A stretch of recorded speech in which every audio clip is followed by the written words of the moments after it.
Alright, magandang araw sa inyo mga ma'am sir. It's your boy Sir Troy, and for today's video, nandito tayo sa Wheeltech exclusive to Yamaha motorcycles dito sa Barangay Bantog, Muñoz, Nueva Ecija. At dito sa harapan natin, first time nating magre-review nitong poging-poging Yamaha Mio Aerox S. So merong dalawang variant ito, merong standard version at S version. So ngayon alamin natin yung kanyang technical specifications, features, magkano na yung kanyang updated price, at paano maglabas dito sa Yamaha Muñoz. So tara, umpisa na natin ang video.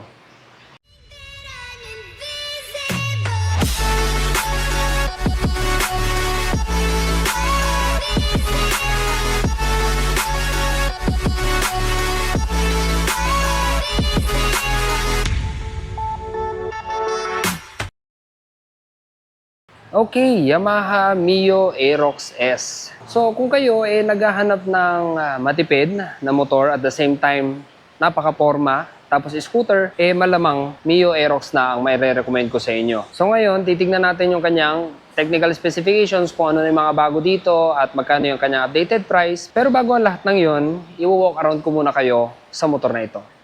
Ayan. So, para sa mga naghahangad magkaroon ng motor, scooter, or gustong mag-upgrade from small CC, ito po si Yamaha Mio Aerox S. Para sa akin, sa lahat ng motor ni Yamaha, si Aerox ang isa, or sabihin na natin pangalawa, sa lahat ng nagwagwapuhan ko. Pinakaunang gusto ko kasi dito sa Yamaha, yung kanilang Sniper 155. So, tignan natin kung may nagbago ba sa motor na to at kung ano-ano yung mga nadagdag. So, dito tayo sa harapan. Meron siyang daytime running light, LED yung kanyang mga headlight, and then pagdating sa mga turning signals, bulb type pa rin yung mga gamit ni Yamaha. Mostly sa kanila, mga turning signals nila is bulb type lahat. So, front fender natin medyo mahaba sa harapan at medyo maikli dito sa likuran. Telescopic force suspension, single piston brake caliper, round disc brake, alloy casted mugs, nakakulay black. Sa size naman ng gulong natin dito sa harapan, 110/80 rim 14, tubeless. So ABS po siya. Front lang po yung ABS na to, no? And then ayan yung kanyang itsura sa harapan. Sporty, matalim, and then parang may vent siya dito sa gilid, ano? Although sa footboard natin, hindi natin naiuunat yung paa kagaya ng sa NMAX, pwede na rin. Mostly kasi tingin ko dito sa motor na to talagang pang binata or pamorma, ganyan. Dahil sa bulky na build, and then para kasi siyang pinaghalong NMAX na sniper. Alam niyo yun, medyo parang sniper sa ibabaw, na NMAX sa ilalim, tapos sa gilid ng fairings, ganyan. Matatalim yung kanyang mga fairings, pati dito sa harapan, sa headlight. Sa mga decals natin, meron tayong parang pinkish gold dito, 155, and then Aerox S. Tapos may VVA na sticker, may emblem ng Yamaha, merong Mio dito. Sa footboard naman natin, hindi siya sobrang lapad at hindi natin naiuunat yung paa dito. So meron pa rin tayong tapakan ng OBR, manipis na alloy casted na footrest. So ito yung ating airbox at CVT. Same lang din yan sa NMAX. Suspension naman natin, double shock absorber with coil spring. Naka-brake drum yung likuran, alloy casted mugs. At ang size ng gulong natin dito sa likod, 140/70 rim 14. Ito naman yung kaibahan niya sa mga NMAX. Rim 14 kasi yung ginagamit nito, and then sa NMAX, rim 13 lang. Para naman sa ating tail lights, ayan, maliit na yung kanyang brake light. LED po ito. And then bulb type lahat ng ating turning signals. Meron tayong ilaw para sa plate number. At yung ating tail fender, malapad na sporty.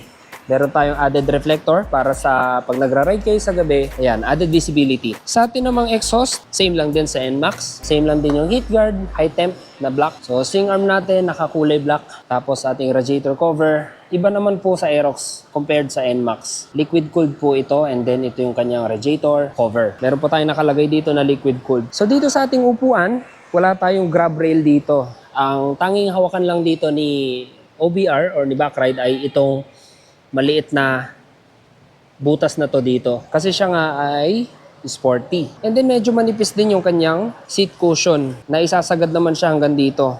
Kay NMAX kasi hanggang dyan lang siya. So sa underseat storage niya, kasi laki lang din siya ng NMAX, I think kasyang isang full face at isang nutshell.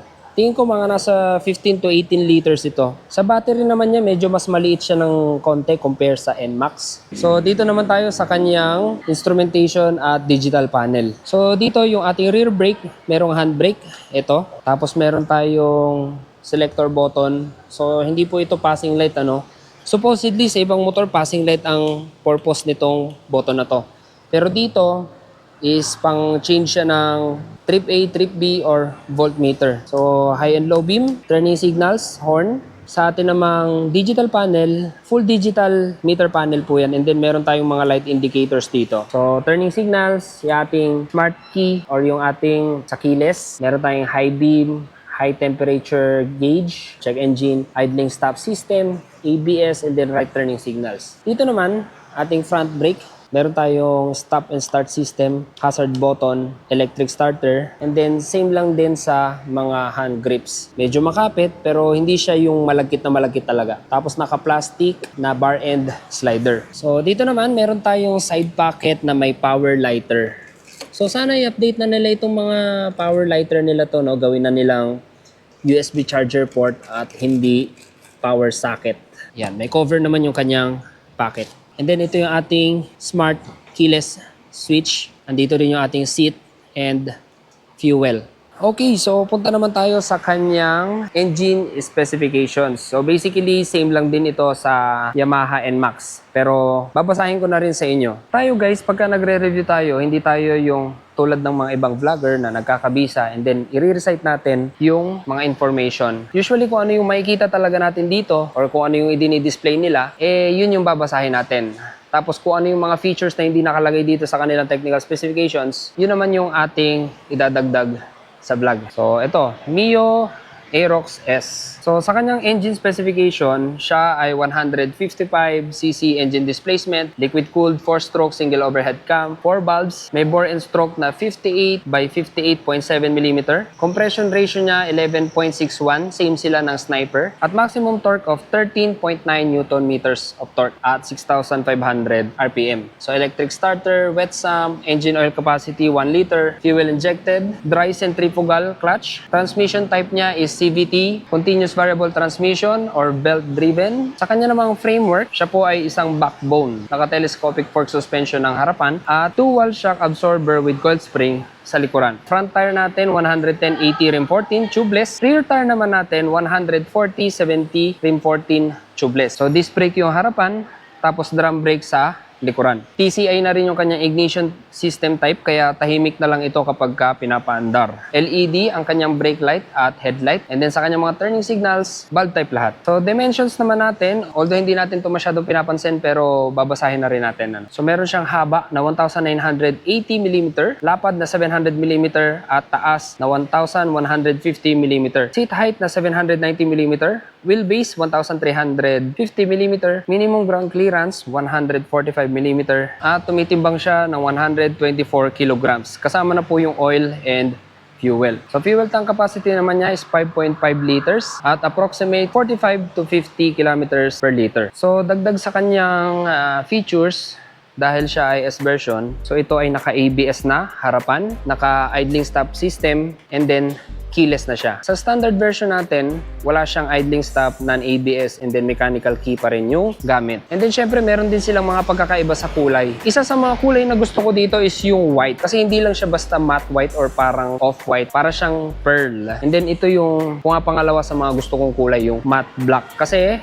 elegante siya, nakakabata or parang pangbinata, ganyan. Kaya sa mga nangangarap magkaroon ng scooter, pamorma, pang long ride, ayan, capable na rin po ito kasi pwede rin naman siya lagyan ng top box or mga saddle bags. Malaki na rin yung kanyang U-box, matipid na rin yung kanyang fuel consumption, liquid cooled na rin siya, naka VVA or variable valve actuation. So talagang capable na itong motor na to lumayo nang walang problema. Matipid na maintenance at isa sa mga gusto ko dito sa Yamaha ay yung kanilang after sales service. Maintenance, murang maintenance, maraming pyesa na available at pagdating naman sa mga modifications, malawak na rin yung modifications nito. Okay, so para naman sa updated price ni Yamaha Mio Aerox S, ang cash price po niya ay 148,400. May down payment na 12,000 at monthly installment na 7,165 for 3 years. So meron siyang rebate na 200 to 500. So freebies niya, 3 years LTO registration, 1 year TPL insurance, 1 year free service, 1 year warranty, t-shirt, keychain, and stickers. At kung kayo naman po ay mag-installment, ilalagay ko po sa screen yung kanilang requirements for installment. So sa cash kasi wala yata siyang freebies. Sa installment lang like helmet, t-shirt, and keychain.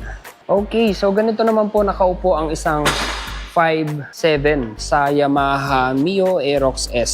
So mataas yung kanyang seat height plus malapad pa yung kanyang upuan kaya tayo ay tiptoe. Although tiptoe tayo, kaya natin yung timbang ni Aerox kasi magaan lang siya. So ito po ngayon wala itong oil and fuel. Pero konting timbang lang din naman yung idadagdag nito kapag nalagyan na siya ng oil at fuel. So sporty yung kanyang handlebar. Napaka-bulky niya tignan dito, no? Tapos ayan, hindi na iuunat yung paa pero malawak yung ano niya, spacious yung para sa tuhod. So kung paano nyo po nakikita yung ating kanang paa, ganun din po yung itsura ng ating kaliwang paa. Okay, so tingin ko yan lang ang ating review para dito kay Yamaha Mio Aerox S. At kung nagustuhan niyo yung vlog natin, please like, comment, share, and subscribe and hit the bell notification para updated kayo pag may bago tayong video.